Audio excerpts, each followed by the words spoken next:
The town of Silent Hill doesn't play the role of a sadistic tormentor, but rather the most twisted therapist in all of fiction.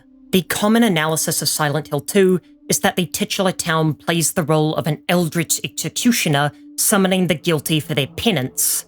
But the game reads far better as the story of someone who's lost his ability to feel anything at all, and what happens when he's dragged to the one place that literally forces his emotions to the surface. James Sunderland traverses Silent Hill with an eerie composure. Despite the gruesome imagery and perverse creatures that surround him, he reacts with all the emotional intensity of someone stuck in traffic. This aspect of his character has been rightly praised as it sells his detachment from reality in the wake of his unforgivable sin. However, that interpretation clashes with another widely assumed theory about Silent Hill 2, that the core theme of the game is guilt and that the town acts as a torturer casting judgment on the wicked. Because if we accept that the town plays the role of a circle of hell, it does an awful job of tormenting its victims, as shown by James's lack of fear. And I've always had a problem with that analysis, because it's far too comprehensible for whatever entity lies beneath Silent Hill.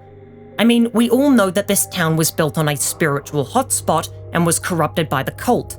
But for something that to this day has no canon name, history, or even religion of origin, fictitious or otherwise, something about the notion that it's corruptible by mortals feels too understandable.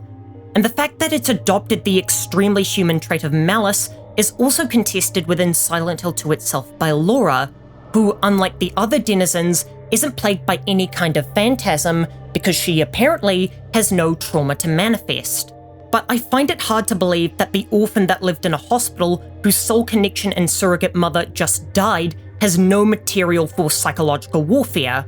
Either the town of Silent Hill is sorely lacking in its imagination, which we all know isn't true, or it's not strictly malevolent, and prescribing some kind of motivation to it is akin to asking why the void bothers to answer when we scream into it.